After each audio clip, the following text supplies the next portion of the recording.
नमस्कार साथियों, आईसीआर मध्य भारत समाचार के इस अंक में आपका पुनः स्वागत है। हमें ये बताते हुए बहुत ही प्रसन्नता हो रही है कि हमारे दर्शकों को यूट्यूब चैनल और यह कार्यक्रम बहुत ही पसंद आ रहा है और वे हमें कई सुझाव भी दे रहे हैं। कई किसान भाई ये जानना चाहते हैं कि सोयाबीन की फसल में कौन से टॉनिकों का उपयोग करना चाहिए जिससे कि सोयाबीन की फसल बहुत ही अच्छी हो, पौध वृद्धि अच्छी हो।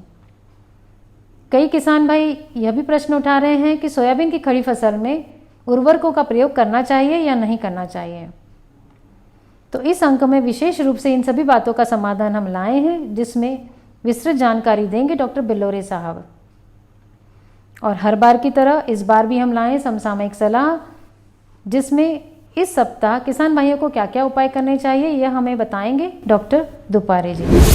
नमस्कार किसान भाइयों, अभी आप सभी हमारी साप्ताहिक सलाह पर अमल कर रहे होंगे सोयाबीन फसल के लिए, और इसी के तारतम्य में कुछ किसान भाइयों ने हम लोगों से पूछा है कि सोयाबीन की फसल में कौन सा टॉनिक डाल दें जिससे कि फसल अच्छी हो जाए। और कुछ किसान भाइयों ने पूछा है कि सोयाबीन की बढ़वार के लिए कोई रसायन अनुशंसित है या नहीं है। तो मैं आज इस बारे में आपसे चर्चा करूंगा कि किसान भाइयों, सोयाबीन की बढ़वार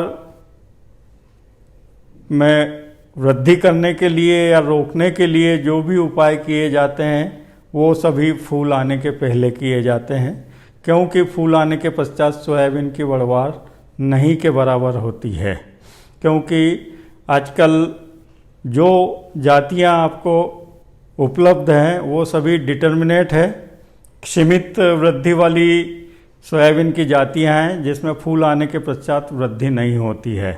तो यदि कोई भी हमें रसायन इसमें अनुशंसित नहीं करते हैं, क्योंकि फूल आने के बाद बढ़वार रुक जाती है। जहाँ पर किसान भाइयों की फसल छोटी है और उसमें फलियाँ लग गई है तो अब उसमें वृद्धि नहीं होगी। तो इस तरह से कोई भी अनुचित रसायनों का उपयोग न करें जिससे कि सोयाबीन की फसल आप सोचते हैं कि बढ़वार हो जाएगी या बढ़वार रुक जाएगी, तो ये केवल हमारा भ्रम है। अतः कोई भी अनुचित रसायन का उपयोग न करें। दूसरा प्रश्न यह था कि सोयाबीन की फसल में टॉनिक का उपयोग किया जाए और कौन से टॉनिक का उपयोग किया जाना चाहिए।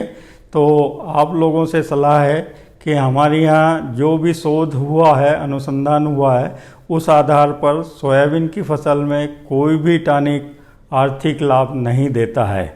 मतलब जितनी लागत लगती है उतना ही हमें आय होती है, बराबर आय होती है। तो इसलिए यह आर्थिक लाभ वाला नहीं होता है। तो हम किसी भी टॉनिक की अनुशंसा सोयाबीन की फसल में नहीं करते हैं। तो कोई भी अनुचित रसायन का उपयोग न करें और सोयाबीन की काश्त को न बढ़ाएं, क्योंकि इससे अधिक आर्थिक लाभ नहीं प्राप्त होगा। अब जिन किसान भाइयों को ऐसा लगता है कि मेरी फसल कमज़ोर है, फलियां लग गई है और उसमें दाने भरने की स्थिति आ चुकी है, तो मेरा केवल किसान भाइयों से कहना है कि इस प्रकार की फसल में आप DAP 2% का घोल या फिर इफ़को 19-19-19 का 2% का घोल का छिड़काव कर सकते हैं, जिसमें कि दाने अच्छे से भर जाएंगे और दाने में चमक भी आ जाएगी और आपको इससे लाभ भी होगा। तो इस तरह से आप सोयाबीन की फसल में DAP या इफ़को 19-19-19 का छिड़काव कर सकते हैं। तो इस तरह से आप काश्त को न बढ़ाएं और अधिक कम लागत में अधिक लाभ लें। तो इस तरह से हमारी अनुशंसा है। और कोई टॉनिक का छिड़काव न करे, कोई अनुचित रसायन का छिड़काव न करे जिससे कि सोयाबीन की लागत बढ़े और हमें आर्थिक लाभ कम हो। तो यही मेरी सलाह है कि आप किसी भी रसायनों में, अनुचित रसायनों में का प्रयोग न करें। धन्यवाद।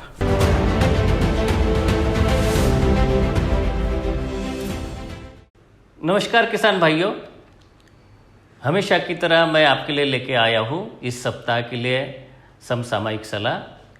आप में से कुछ किसानों ने सोयाबीन की बोनी जून महीने के दूसरे, तीसरे या अंतिम सप्ताह में की है, और जिन किसान भाइयों ने कम समय में पकने वाली जो किस्म है लगाते हैं, वे अभी इस समय पे दाने भरने की स्थिति में या परिपक्व होने की स्थिति में है, और आपको ये सलाह है कि समय पे ऐसी किस्म की कटाई करें जिससे कि फलियों के चटकने से होने वाले नुकसान को हम कम कर सकें।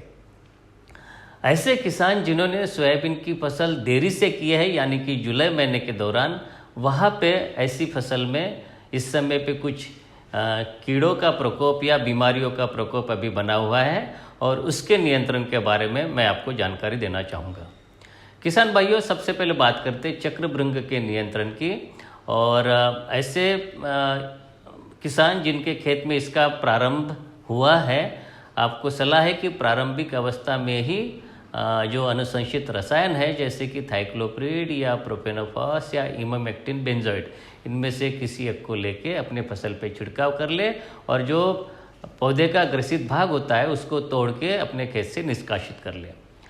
लेकिन यदि आपकी फसल में चक्रभृंग के साथ साथ पत्ते खाने वाली इल्लियाँ भी है, तो दोनों प्रकार के इन कीड़ों का एक साथ नियंत्रण किया जा सकता है, और इसके लिए अनुशंसित दवाइयाँ और उनकी मात्रा सभी विस्तृत विवरण आपके स्क्रीन पे दिया जा रहा है।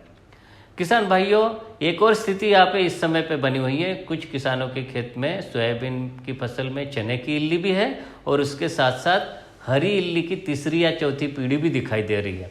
इनका भी नियंत्रण एक साथ किया जा सकता है, और इसके लिए जो अनुशंसित कीटनाशकों के नाम और उनके विस्तृत विवरण जैसे कि लैम्बडा साइलोथ्रिन या इंडोक्साकार्ब या फ्लूबेंडियामाइड या इमेमेक्टिन बेंजोइड, इनकी मात्रा आपके स्क्रीन पे दी जा रही है। आपको यह करना है कि इनमें से किसी एक को लेना है और अपनी फसल में छिड़काव करना है।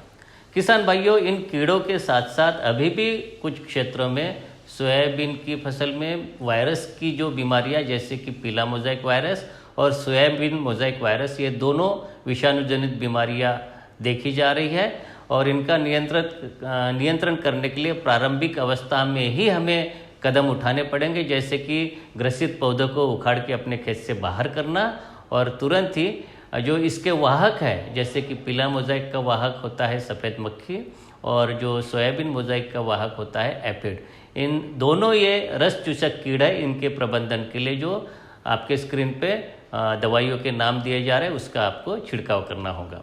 इसके साथ साथ सोयाबीन की फसल में दो और फफूंदजनित बीमारियां देखी जा रही है। पहली है एंथ्रेक्नोज और दूसरी है राइजोक्टोनिया एरियल ब्लाइट, और इनको नियंत्रित करने के लिए रसायनों के नाम और संपूर्ण विवरण आपके स्क्रीन पे दिया जा रहा है। आपको इनमें से किसी एक का लेके छिड़काव करना होगा।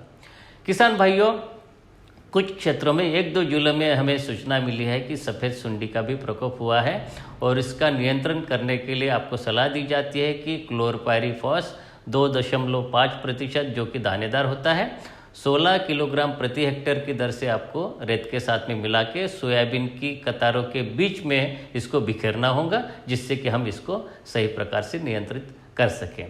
इसके साथ साथ कुछ सामान्य सलाह ये भी है कि आप जो रसायनों का क्रय करते हैं या प्रयोग करते हैं, तो ये ध्यान रखें कि केवल उन्हीं रसायनों का उपयोग करें जो कि सोयाबीन की फसल पे अनुशंसा की गई हो, और जो अनुशंसित नहीं उन रसायनों का प्रयोग ना करें।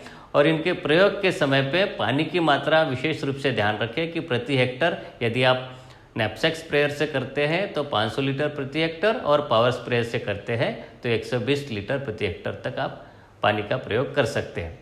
यह भी सलाह है कि जो किसान भाई अपने खेत से बीज उत्पादन का कार्यक्रम लेते हैं या अपनी फसल का ही उत्पाद अगले साल बीज के रूप में लगाने के लिए उपयोग करते हैं, तो इसकी शुद्धता बनाए रखने के लिए आपको एक रोगिंग की प्रक्रिया करनी होगी, जिसमें कि फूलों का रंग है या पत्तियों का आकार है या उनकी बनावट है, या कुछ पौधे के ऊपर रोए रहती है उसकी, या कुछ पे अनुपस्थित होती है।